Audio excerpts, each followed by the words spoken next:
What is Aksha Bhavani all about? Tomorrow begins the celebration. This is a great time for reflection, a good time to think about the Bhavanas. So what's a Bhavana? Well, Jainism puts a significant amount on the thought process of a human being. A person's behavior and his actions are the reflection of his internal thoughts day in and day out. Our thoughts and actions results in the accumulation of karma. Thus, we should be mindful in our thoughts. Jainism expresses a need to make a room for pure thoughts and to drive out the impure ones. A way to do this would be thought, reflecting, or meditating on the 12 thoughts or bhavana. Ashri bhavana. This bhavana reflects the fact that the body is full of filth. Day by day, we fill our mouths with food and drink, which turns into waste. This waste stays in the body until it's ready to expel it. So quite literally, the body is full of filth. We take the time to look after the body in so many different ways. Some of us think about what we eat. For example, we may eat superfoods and or was supplements to ensure that the body receives the nutrition it needs. We also make sure the body looks good on the outside. We invest in anti-wrinkle products, have facelifts, go to the gym, and so much more. However, the body is prone to disease and will continue to age regardlessly. Do any of these activities, foods, supplements, creams, and so on, has an effect on the soul? The soul which resides in the body is not affected by any of these things. It does not need these extra activities. It survives with or without them. The true nature of the body is to decay and age. We must cultivate the thought that the body is separate from the soul. The soul is pure and not contaminated by any of these things.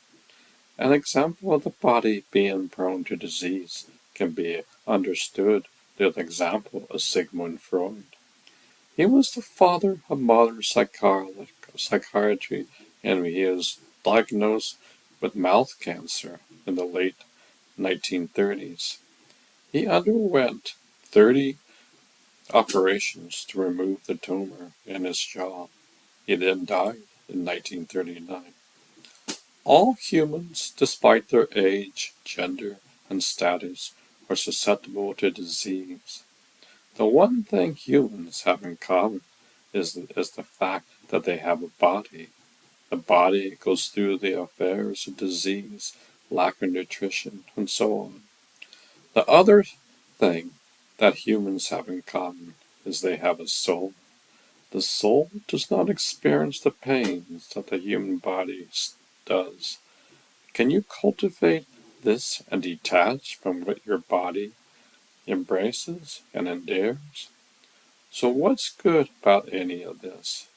We don't need to let our body get in our way, whether it's to suffer through what it experiences or to spend time on it unnecessary. The soul doesn't need patch.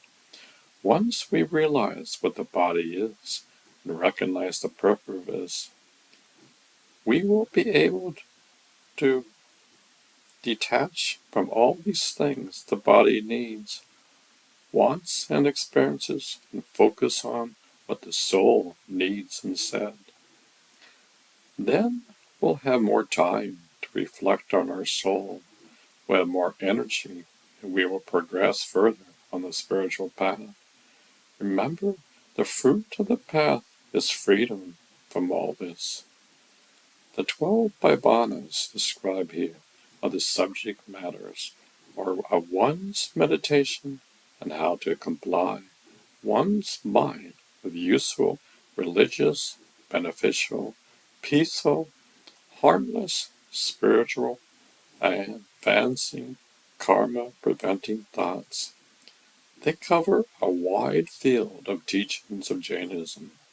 They are designed to serve as aids to spiritual progress, produce detachment, and lead the aspirants from the realm of desire to the path of renunciation. They are reflected upon the fundamental facts of the intended to develop purity of thought and sincerity in the practice of religion. The purpose of the Bayanas is to aid spiritual progress, produce detachment, and lead the aspirants from the realm of desire to the path of renunciation.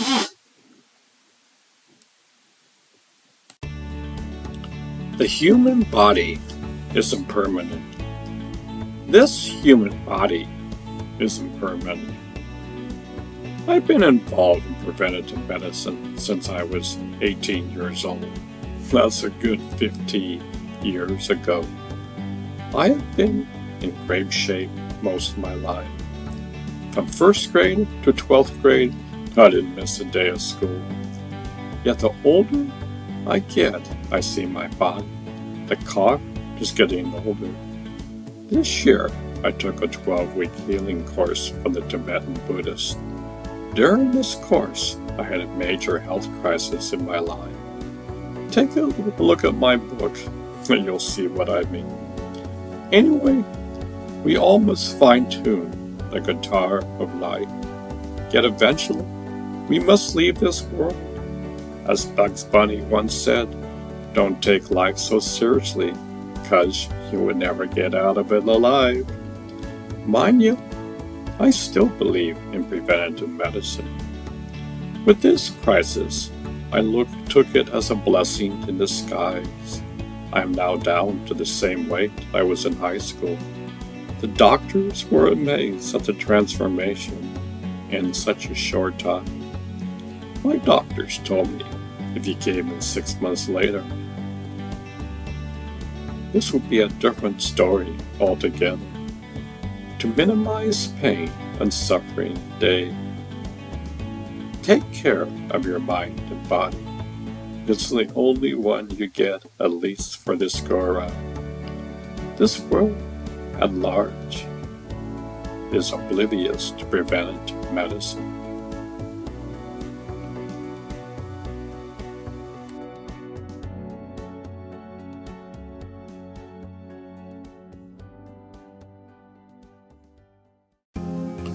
Your body is a car. Your body is a car. Unfortunately, we take care of our cars better than we take care of our bodies. My wife would tell me stories when she was young. Her boyfriend would invite her over to wash his car. My wife has 6 brothers and sisters and was in charge of taking care of them. She would use every excuse to get out of the house. I certainly would have done the same. Anyway, teenagers love to wash their cars. They take tremendous pride in their cars. The human body is the most precious vehicle in the universe. The world does not care. We are sawing off the branch we are sitting on and think it's completely normal. We need to learn how to take care of the vehicle in our life. What good is it whenever your car breaks down? Most smart car owners have yearly tune-ups, oil changes, and all sorts of basic maintenance. Your human body is a living machine. How are you doing? How much do you take care of your car? It's never too late.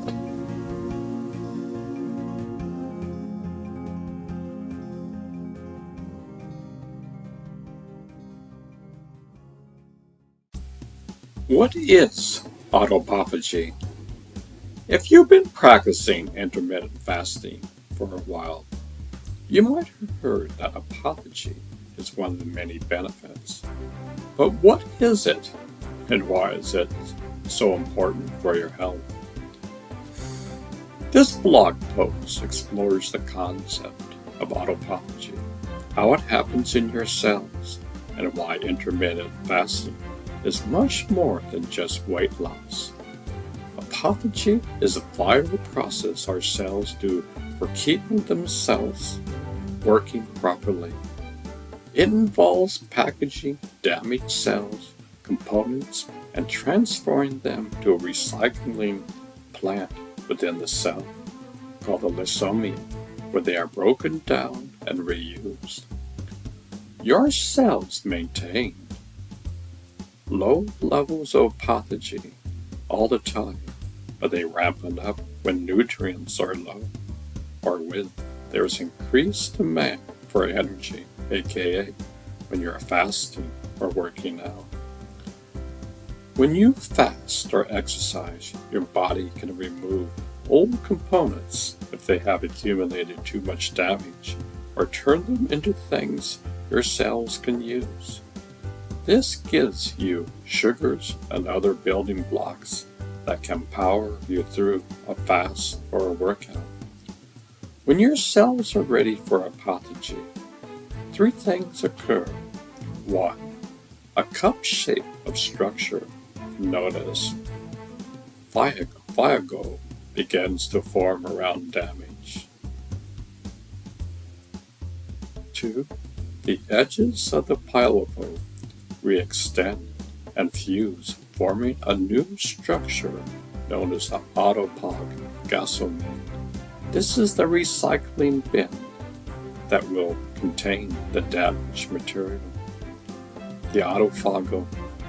Some fuses directly with the lysosome, the cell's recycling plant, which contains enzymes known as acid hydrolysis that can digest old and damaged cell parts.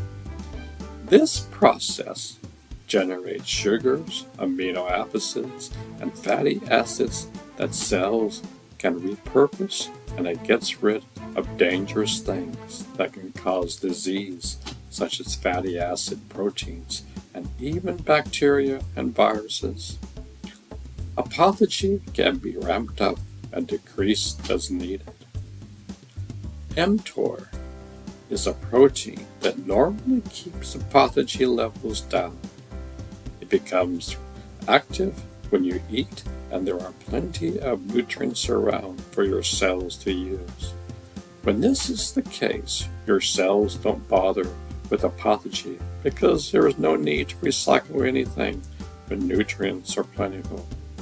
However, when you go without eating for several hours, a protein known as MPAC5, it turns off mTOR and signals your cells to go into self-protective mode. This activates several proteins, including those known as autophagy-resistant genes, which initiate autophagy by helping get damaged cells, parts, and fusing them to the lysosome to be broken down. Autophagy decreases with age. Although your cells use autophagy to clean themselves out, autophagy becomes less efficient as you age. This causes your cells to accumulate damage that they are increasingly unable to repair, which is linked to many diseases of aging, including Alzheimer's, Parkinson's disease, and cancer. Reduced autophagy causes premature aging and shortens the lifespan of many animals, from worms to mice to humans.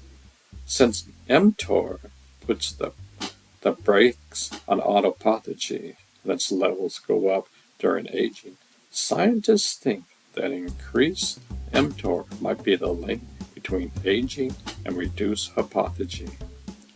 AMPK also decreases during aging.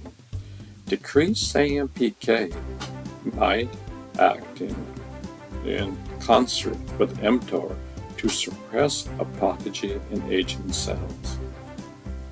There are at least two things you can do to increase autophagy in your cells: high-intensity exercises and intermittent fasting. Intermittent fasting and exercises increase autophagy. These are limited studies on autophagy in humans, but animal studies show that autophagy might reverse the effect on aging unhealth. For example, restricting calories in fruit flies increases their lifespan, and restricting calories in rodents consistently increase their lifespan. These efforts seem to be due, at least in part, to putting the brakes on mTOR and activating autophagy. Intermittent fasting is one way in which you can increase autophagy in your cells and possibly reduce the effects of aging. A 2019 study with overweight adults who only ate between 6 a.m. and 10 p.m. showed increased matters of autophagy in their blood after fasting for around 18 hours, compared to control participants who only fasted for 12 hours. A second study detected autophagy in human neutrophiles starting at 24 hours of fasting. In a third study, skeletal muscle biopsies of healthy male volunteers who fasted for 72 hours showed reduced mTOR and increased autophagy. But intermittent fasting is not the only way to enhance the ability of your cells to recycle old components. American scientist Beth Levine showed that some of the known benefits of exercise for overall health has to do with increased autophagy. For example, autophagy introduced by exercise delays the progression of heart disease by giving the heart better quality cell parts and reducing oxidative damage. Exercise, just like fasting, innervates mTOR and activates mPAC. Exercises, just like fasting, invigorates mTOR, which increases autophagy in many tissues. Exercise mimics the effects of going without food for an extended period. It activates AMPK as well as autophagy, the genes and proteins. In mice, endurance exercises increase autophagy in the heart, liver, pancreas, fat, tissue, and brain. In humans, autophagy increases during high-intensity exercises include marathon running and cycling.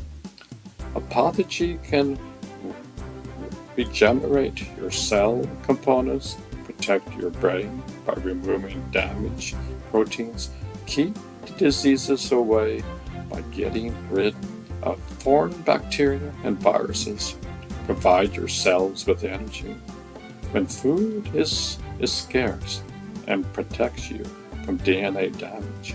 Practice intermittent fasting and exercise daily. You might end up living healthier and longer because of it.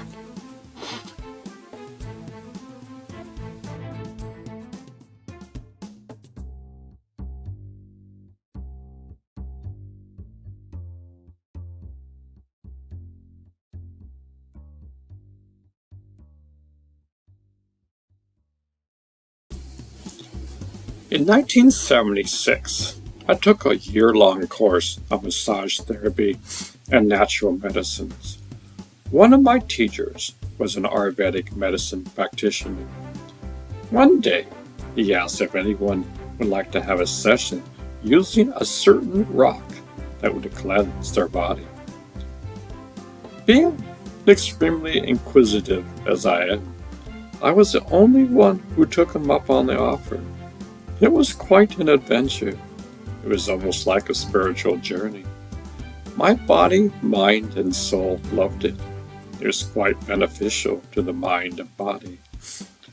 This system of using unusual substances have been used by cultures all around the world. It is especially predominant in India, still today.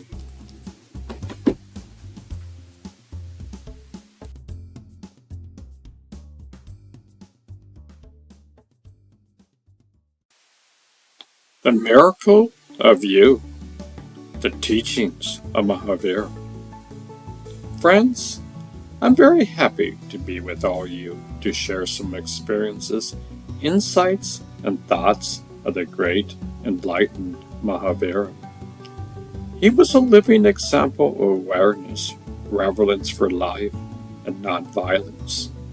Through his living, he showed us that we are rich if we are aware of our richness, and we are not poor until we think we are poor. The Jain Way is a religion of reverence for life, a religion that does not emphasize dogma or rituals. It does not rely on any outside forces. It is an internal search and vigilance. Let us look at the word Jain. It comes from the Sanskrit word ji, which means to conquer. One who has conquered himself or herself is known as a jiva. A jina has nothing to win and nothing to lose. He is the conqueror inside and outside. Jina means one who has reached inner harmony, inner richness where there is no conflict. The followers of a Jina are known as Jains, and the philosophy which teaches how to bring an end to the fighting, how to create harmony, enrich themselves with the beauty of inner awareness, is the Jain way of living. According to Jain tradition, the first man who found the inner peace, inner balance, and reached the fullness of life is known as the Adarinath. This too is a Sanskrit word, Adi and Nal. Adi means the beginning, and Nadi means Lord, the Lord of the beginning, not of the world, but of inner awareness. He was the first man on the ladder of evolution in this cycle of time to realize the awareness of peace and richness of living and experiencing the summit of freedom, where there is no struggle, no war, no need to go anywhere, no desire even to reach for anything. He realized that all the wealth and treasure is within. He was born before historical dates began. Some people refer to him as Adam. He was the man who first perceived the inner wealth of mankind. There are 24 such Tirthankars, and the first one was Adharth, thousands and thousands of years ago. The 23rd Tanhukari was known as Namareth. He was a cousin of Krishna. According to historians, they lived around 11,000 BC.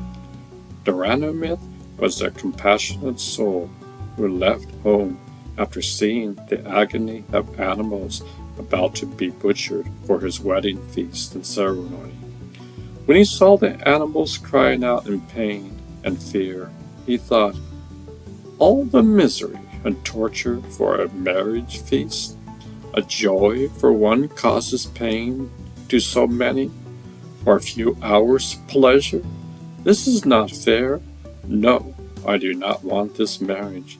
So he turned his chariot around and went away to Mount Gimor. There he worked for inner peace. His beloved Raghu was told that Nirmita, her beloved, had seen the pain of the animals and chose to leave the material world for enlightenment. She also felt reverence for life and went with him to work for enlightenment. Eventually, both became enlightened in that lifetime. In the series of Tirthankumas, Mahavira was the 24th and last one. His other name was Vardharman, and he was a prince who was born 12 years before Buddha in 599 BC.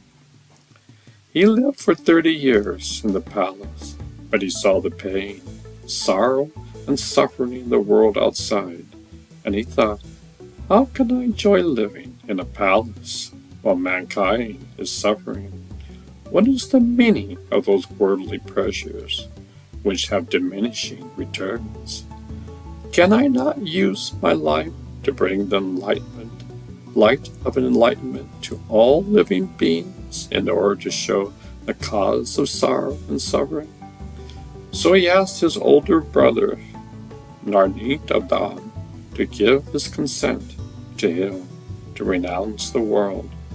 At first he was unwilling to separate from his brother, but seeing Vardhamana's deep longing, he consented. So Vardhaman renounced the world of attachment and went into the world of nature, where birds were singing, brooks were flowing, and the fresh air was invigorating.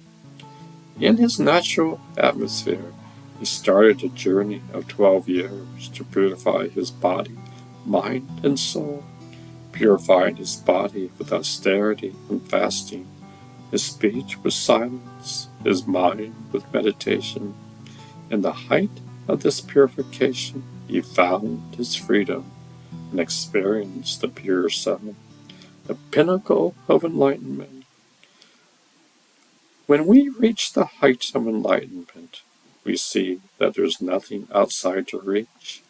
We have all what we need, but it is covered with impure vibrations of anger, resentment, hatred, and violence. And so, we are not with the self, and that's why we think we should go somewhere, get something, and reach something. But the reaching is inside, not outside. Our sense desires comfort and sensual pleasures, and our mind is busy in collecting innumerable objects. This creates turmoil, and then our speech is not in tune with our senses and mind, so it creates dichotomy. In this dichotomy, we do not know why and where we are. Vardhamana worked with himself, and his life became a laboratory for purification. He researched life for 12.5 years with the help of fasting, silence, and meditation. And what he found is called Gailibra Grana, pure knowledge. He became omniscient. Nothing remained to be known. He knew himself completely. Well, what we don't know ourselves, we want to know many things, but when we know ourselves, nothing is left to be known. In that state of fulfillment, we know we are where we are. We have incognito God. We have freedom to choose. In that moment, all the joy of spirit opens into fullness, and we experience the unlimited life. Why do we fast? Because it purifies the senses, clears away the dirt which covers our purity. But we do not fast to reduce the body to nothingness. We fast with balance. If the strings of a sitar are very tight, the tone is harsh. If they are very loose, then they do not have any sweetness in the music. Our body is like a sitar. You have to tune it properly. If you fast too much, life becomes harsh. You become cranky.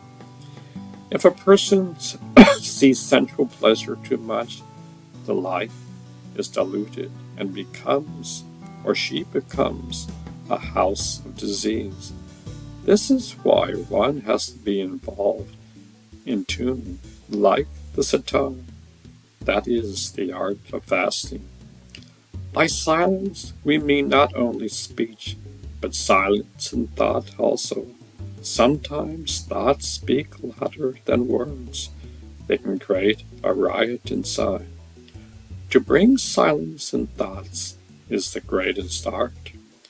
Meditation is used to reach that state in which you know who is dwelling in this body, who sees through these eyes, who hears with these ears, who smells with his nose, who tastes with his tongue, who touches with head, who knows with these senses and this mind. To know who knows is meditation. To reach this last point is to know who knows. From the age of 30 to 42 years old, Mahavir worked in this inner laboratory, and then, after enlightenment, for 30 years. He shared his thoughts, his feelings, his experience of reverence for life, and his insights. The sharing was his joy, the pure, unpolluted bliss.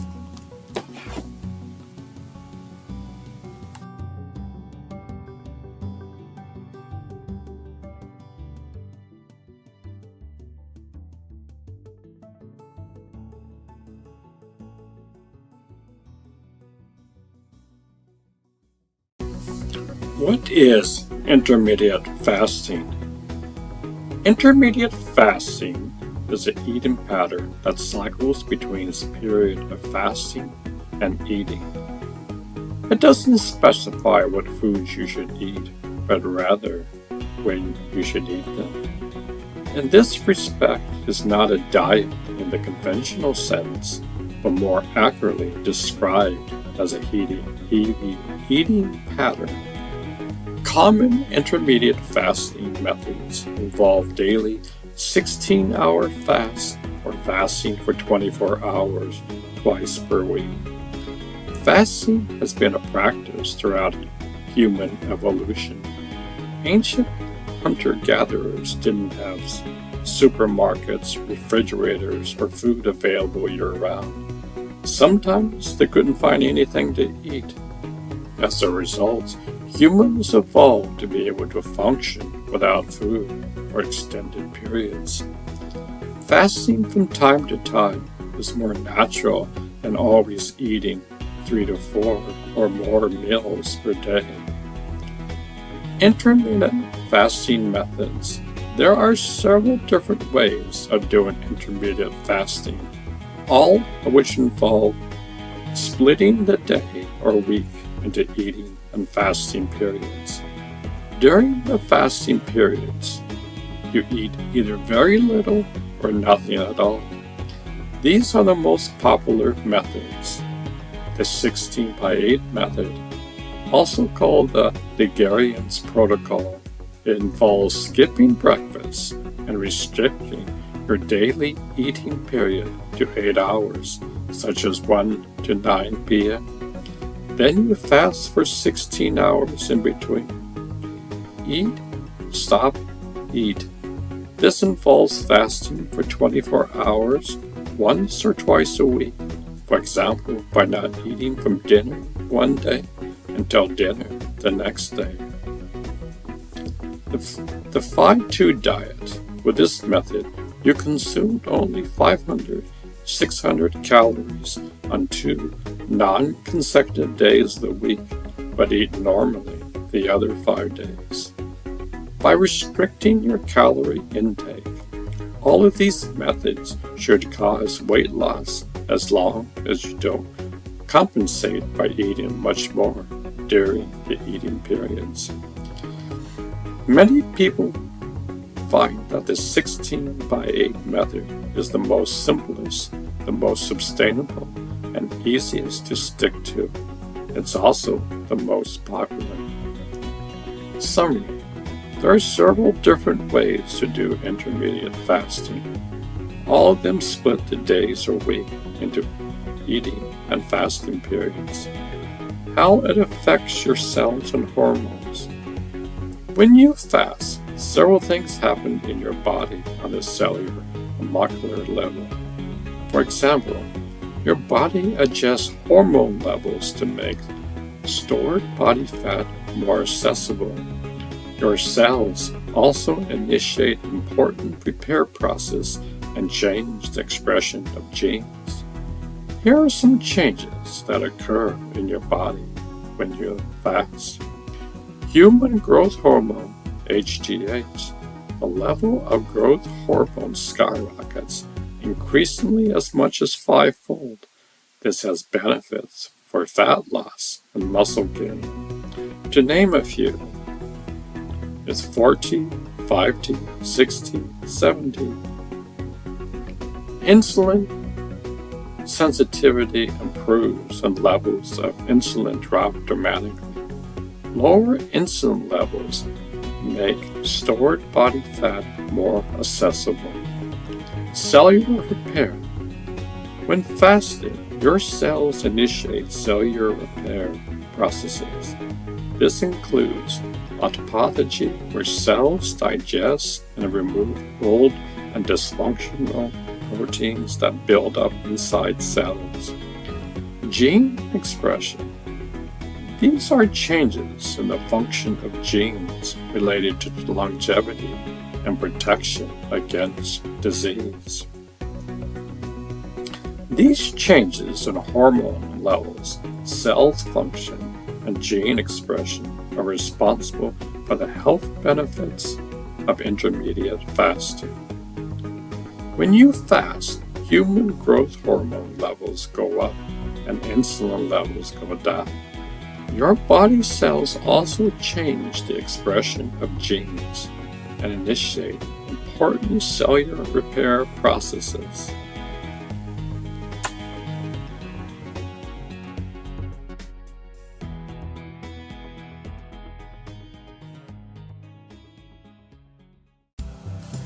Intermittent fasting and ketosis. Intermittent fasting isn't just a weight loss strategy or a hack that bodybuilders use to lose fat quickly while maintaining lean muscle mass. It is at its best a healthy lifestyle informed by human evolution and the study of metabolism. It asks the human body to be much more efficient and self-protective than it is accustomed to being in modern times. Many things happen during intermittent fasting that either doesn't happen when we are always in a fed state or that happens very slowly in the background of glucose metabolism. The 5 stages of intermittent fasting with the Life Fasting Tracker app. 1. Ketosis and heavy ketosis, autophagy, growth hormone, insulin reduction, immune cell rejuvenation. In a well-fed state, the individual cell in your body is in growth mode. It's insulin signaling and mTOR pathways that tell the cell to grow, divide, and synthesize proteins are active. By the way, these pathways, when overactive, have implications for cancer growth. The mammalian target around protein or mTOR loves having plentiful nutrients around, especially carbohydrates and proteins.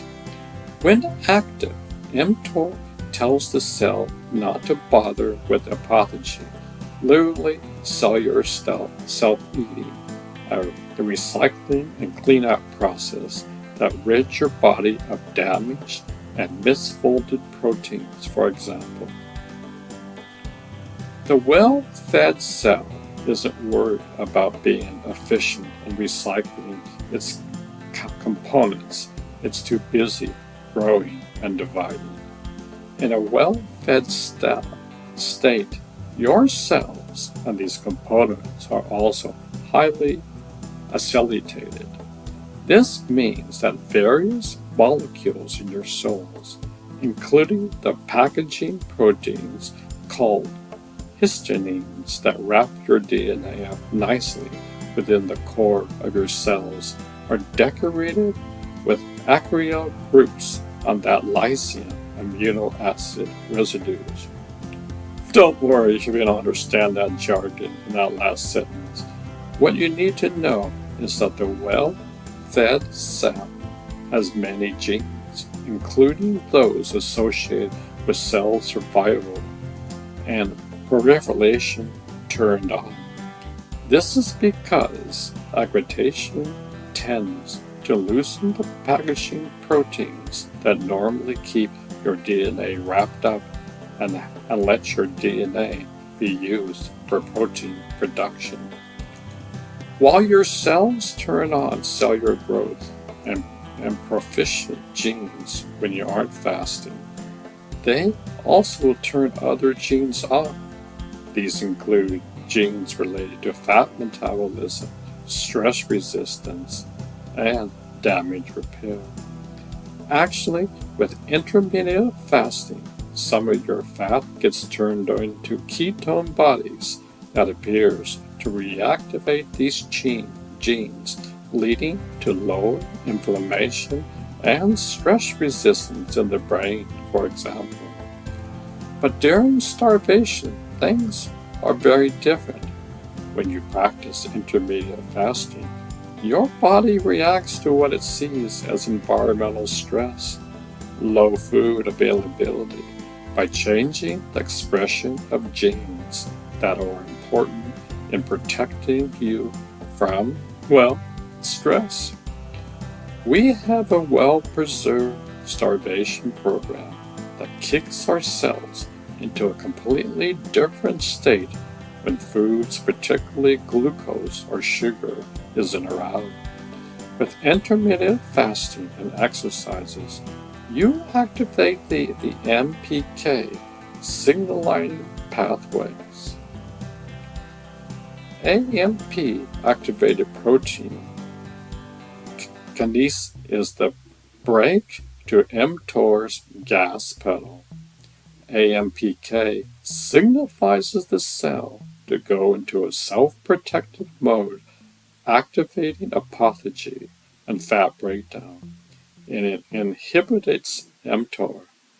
At the same time, when you are fasting, the levels of a molecule called NAP+ begins to rise because you don't have the dietary proteins and sugars around that normally convert NAD+ to NADH through the ketosis cycle. NAD+, a molecule whose precursor is vitamin B3, activates the signals, and SIRS. Have you heard of the longevity molecule in which wine called Residar? Yeah, it becomes famous as being a potential activator of the SIRS. These sirtuins are proteins that receive the acid groups we talked about above from histamines and other proteins. In this process, the sirtuins, silent genes related to cell proliferation, and activate proteins involved in creating new mitochondria, the power-generating factories of your cells, and cleaning up reactive oxygen species. Ketones, also produced during fasting, work as diacetyl inhibitors, in other words, keeping acylated groups in place. This turns on genes related to antioxidant processes and damage repair. Whew, that's a lot happening while your body isn't taking in any calories. But when exactly do these things happen? We'll help you visualize the timeline below and in the life fact tracking app with a series of icons on your life fasting or that represents the 5 stages of intermediate fasting.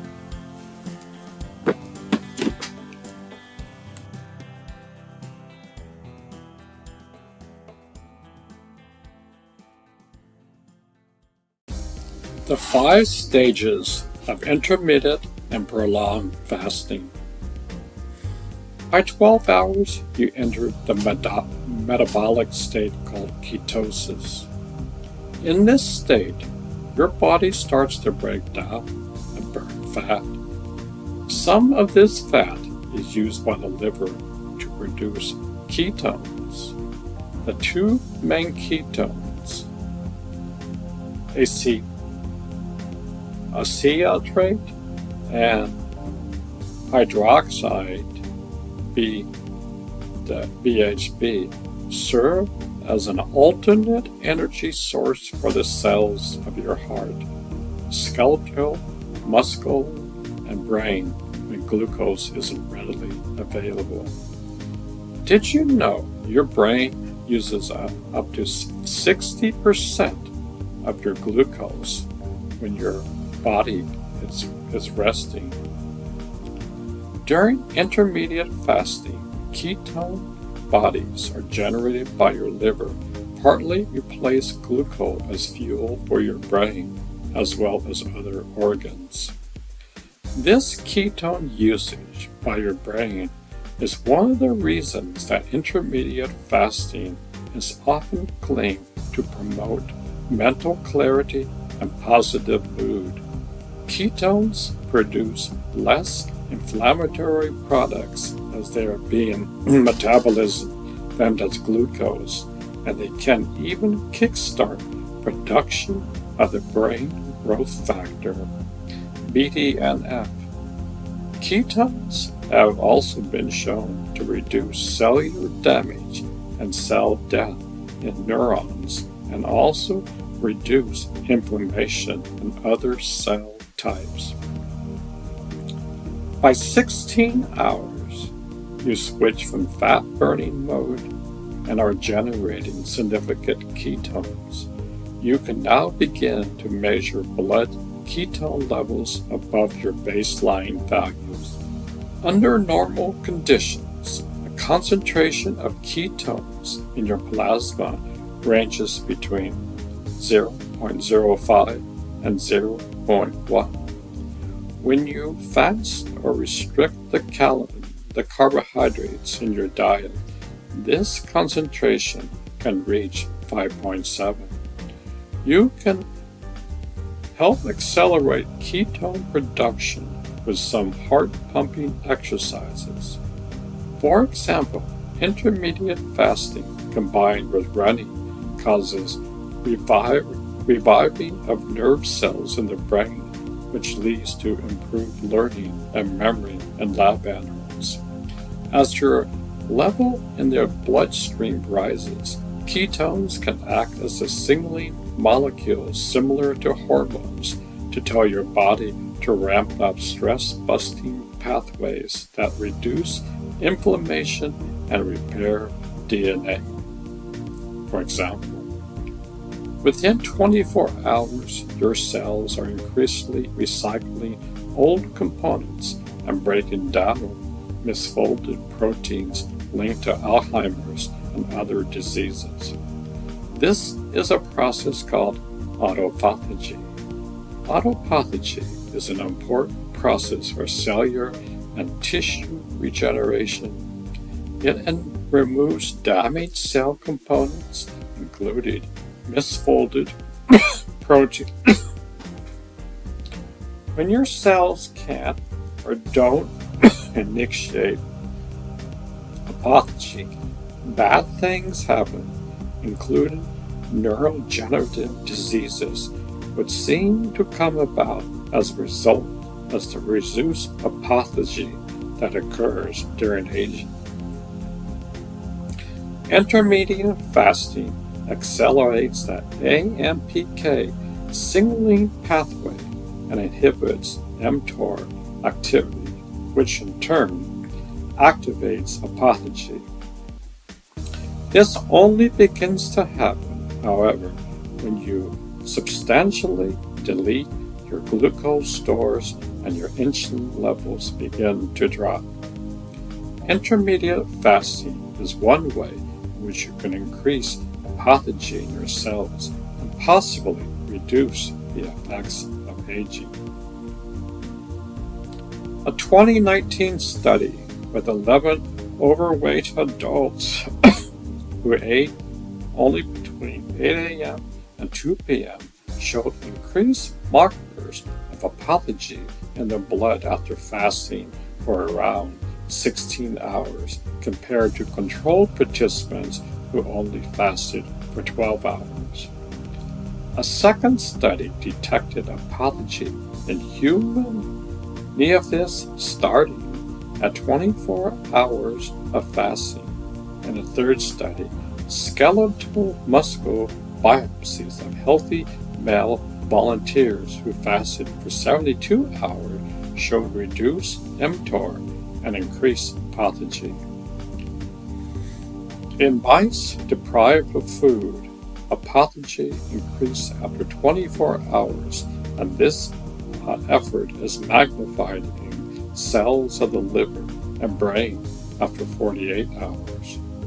But intermittent fasting is not the only way to enhance the ability of your cells to recycle old components.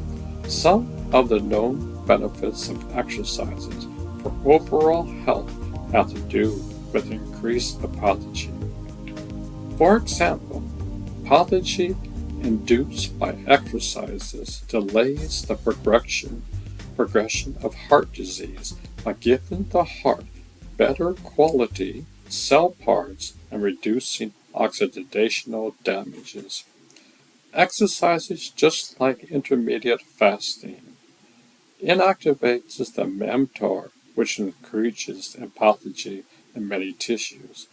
Exercises mimics the effects of going without food for an extended period and activates AMPK as well as apophagy-related genes and proteins. In mice, endurance exercises increases apophagy in the heart, liver, pancreas, fat tissues, and brain. In humans, apophagy increases during high-intensity exercises, including marathon running and cycling.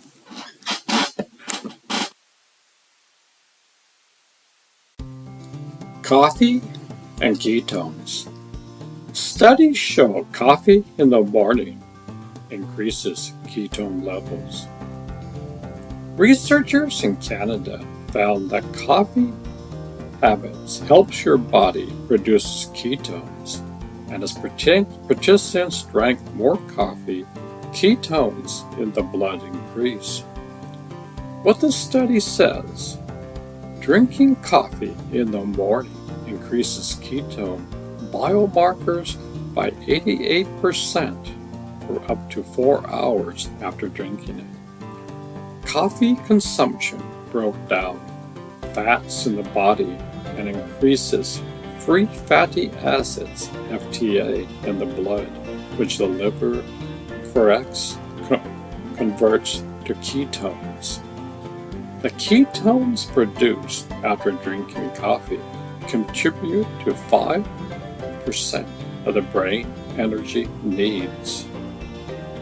Ketone levels in the blood increase as coffee consumption increases. What we already know, ketosis helps weight loss by resetting your hunger and fullness hormones. Fat in the morning signals to your body that you're not experiencing a famine. Fat increases ketones especially in the morning because you're still in a fail-safe from sleeping. Researchers found that caffeine increased insulin sensitivity, which would make you crave less sugar because you use the sugar you have. Does coffee kick you out of ketosis? A portion of the low-carb community avoids coffee because they think it raises blood sugar, kicks them out of ketosis, and makes them hungry. You can find studies that both support and reject the idea that coffee alters blood glucose, and that is usually because the food offered alongside and added to coffee messes with blood glucose and insulin. However, a Canadian study measured elevated ketosis in the blood in addition to FTAAs, which the liver converts to ketosis after coffee consumption.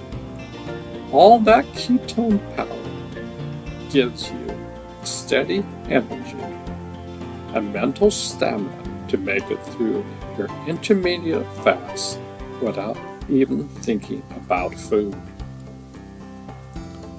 Insulin-resistant diet, separating fact from fiction. An insulin-resistant diet is a way of eating to prevent and even reverse diabetes, obesity, high blood pressure, PCOS, and other chronic metabolic disorders. This approach to treating metabolic diseases with a diet targeting insulin resistance is based on research shows that insulin resistance is the link underlying these many different disorders. Researchers show that dietary changes can dramatically improve insulin resistance. In this article, we'll examine what insulin resistance is, how an insulin-resistant diet can control it, and what dietary approaches work best according to available research. What is insulin? Insulin is a hormone produced by the pancreas. Its purpose is to regulate blood sugar by targeting your cells to accept and use blood sugar, glucose, as fuel. What is insulin resistance? Insulin resistance is a condition that occurs when cells become resistant to the chemical signaling of insulin, telling them to accept glucose. This process results in keeping blood sugar levels toxically, both resulting in a cascading of metabolic and hormonal disorders. Insulin resistance entails a metabolic cycle where large amounts of glucose enter and remain in the bloodstream. Your pancreas releases high levels of insulin to and forces this excess blood sugar into cells. Your cells increase their resistance to insulin and require greater amounts of insulin to allow sugar in. Insulin-producing cells in your pancreas burn out, limiting your ability to make insulin in the future. Blood sugar remains chronically high, leading to obesity, diabetes, fat liver diseases, high blood pressure, and other disorders. What causes insulin resistance? When you eat carbohydrates, including added sugars, whole grains, vegetables, and fruit, your body breaks them all down into simple sugars, glucose. that gets sent into your bloodstream. When you eat a chronically high amount of carbs, like most people on a standard American diet, your body is forced to produce chronically high levels of insulin. This will set off the cycle outlined above. Insulin resistance is caused by our calorie-dense carbohydrate domain. That's combined with a lack of activity. In other words, we eat too much processed, sugary junk food and don't move enough.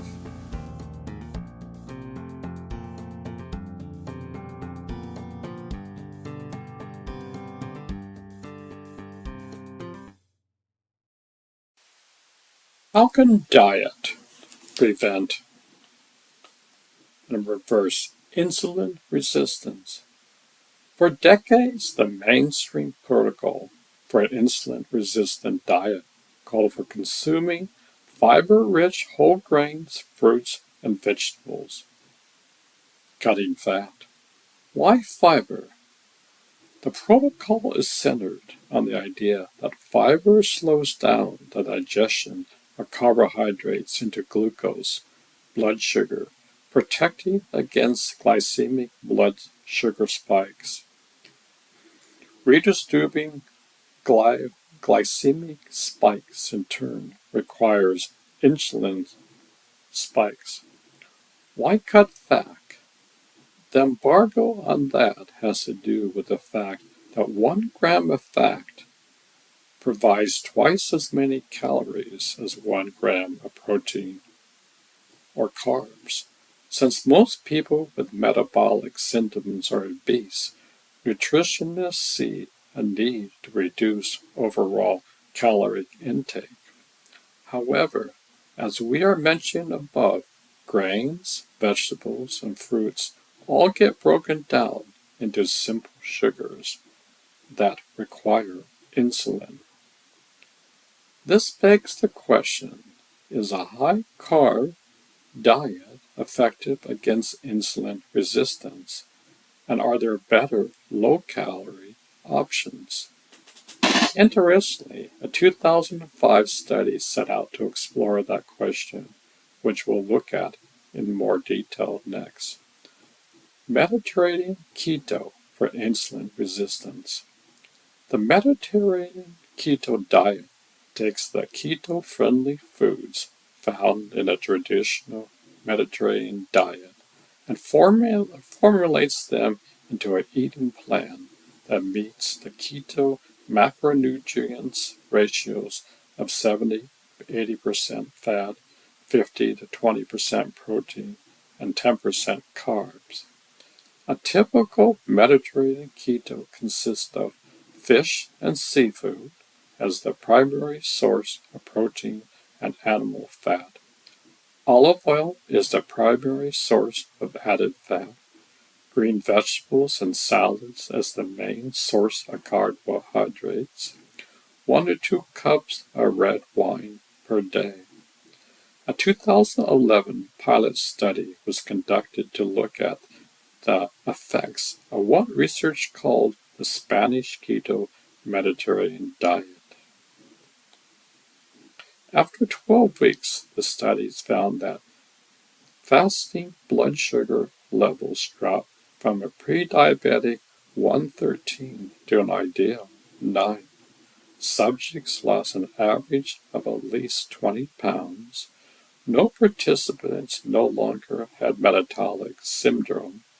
They lost an average of 6 inches from the waist. Body mass index dropped from 37 to 31.5.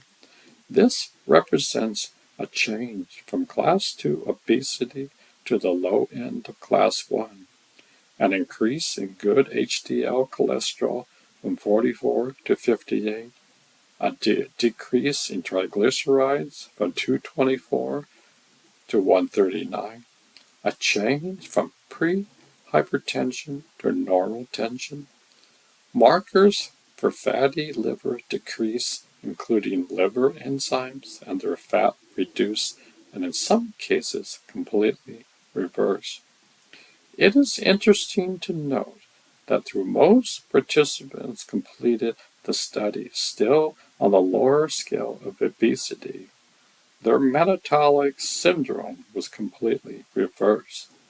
This suggests that losing weight isn't the main factor in curing metabolic disease.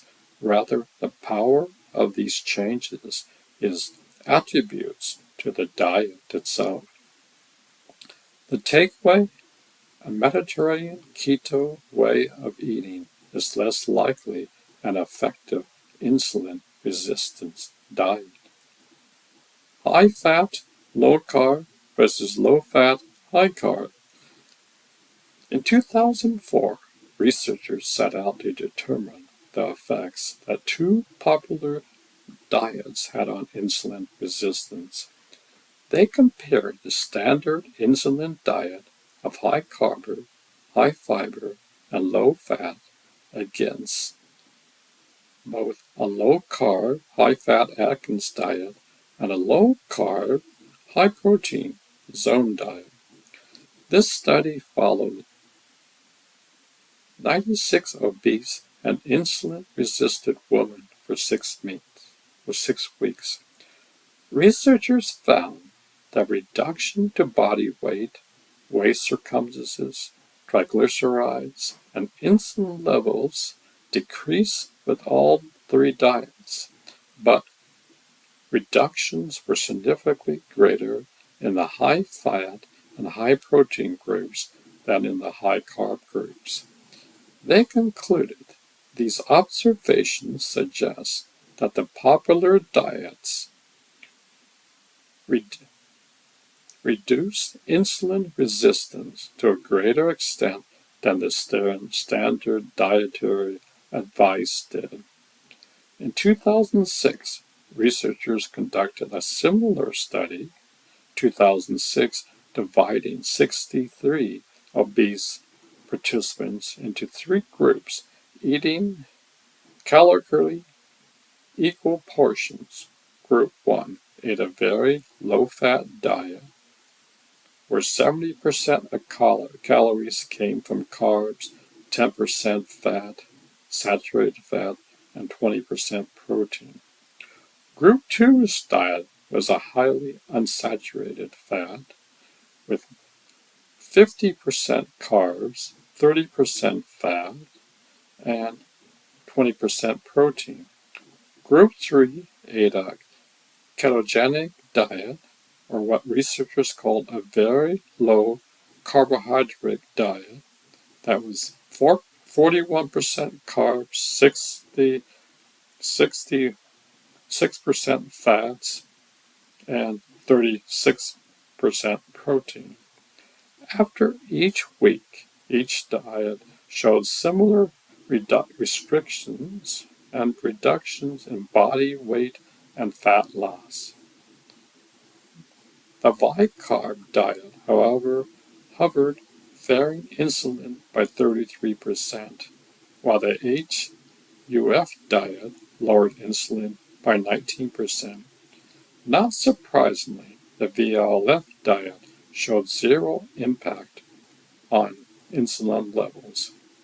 According to the researchers, the high-carb meal also provoked significantly lower post-prandial glucose and insulin resistance than the VLF and HUF meals.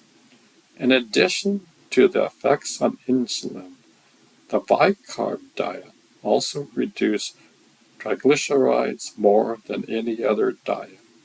Researchers conclude that high carb may be useful in the short-term management of subjects with insulin resistance and hypothalamic gliomyopathy. A 2010 study looking at a diverse population of 116 overweight and obese subjects compared a ketogenic diet with a low-fat diet supplemented with weight loss medication. Researchers found that the insulin levels for the subjects on the ketogenic diet decreased 300% more for subjects on the low-fat diet, assisted diet. Intermittent fasting for insulin resistance. Another element you may want to consider adding to your insulin-resistant diet is the practice of intermittent fasting. Intermittent fasting entails alternating between designated periods of eating and not eating throughout the day or week. There are numerous intermittent fasting strategies to choose from, like the popular 16-8 method, the ORMAD diet, and the Greater Circadian Rhythm fasting plan. There are even intermediate fasting strategies for women whose bodies are more sensitive to calorie restriction. A 2008 study showed that therapeutic fasting can reverse insulin resistance. In the study, patients were able to wean off insulin therapy without altering their blood sugar levels. At the same time, they shed significant body weight and reduced waist circumferences. Another study looking at intermittent fasting versus overall calorie restriction for the treatment of type 2 diabetes found that intermittent fasting showed a 3 to 6% reduction in blood sugar and lowered insulin an average of 20 to 31%. In addition, there's research suggesting that combining intermittent fasting and keto can mutually enhance the benefits of each approach. The takeaway: intermittent fasting can be a powerful addition to your insulin resistance diet. Why high fat, low carb improves insulin resistance? High fat, low carb diets like keto and carnivore targets insulin resistance in three key ways. They reduce carbs, often more nutritional dense food, fuels the body with ketones. By cutting carbs, you're dramatically reducing your primary source of blood sugar. Less blood sugar means less need for your insulin. Your cells need to resensitize to insulin. High-fat, low-carb diets are also generally high in nutritional dense animal foods like meat, eggs, and full-fat dairy. Adding in fresh organ meats and organ meat supplements all ensure that you're providing the body the most nutritional dense foods on earth. But a ketogenic diet does more than simply cut carbs. When your body turns on fat as fuel, it turns fat into energy molecules called ketones. These compounds have hormone balancing properties of their own, melting them a key factor in the effectiveness of keto diet against insulin resistance. Insulin-resistant diet takeaway. Diets high in carbohydrates cause your body to produce chronically high levels of insulin to move sugar out of your blood and into your cells and liver. After a while, your cells stop responding. The insulin-producing cells in your pancreas burn out, and you are left with chronically high levels of blood sugar that can lead to a cascade of diseases and disorders like type 2 diabetes and even heart diseases, among many other factors. An insulin-resistant diet aims at reversing insulin resistance by changing how we eat. For decades, nutritionists have been recommending a diet high in fibrous fruits and vegetables, yet these foods are also high in carbohydrates, the root cause of insulin resistance in the first place. More recently, clinical studies have been showing that high-fat, low-carb ketogenic diets are far more effective in reducing and reversing insulin resistance. Additionally, intermediate fasting routines that restrict the time in which you eat are more effective in reducing insulin. A strong body of research suggests that high-fat, low-carb eating and intermediate fasting are likely the most effective approach when it comes to formatting your insulin resistance diet. Mark Hyman.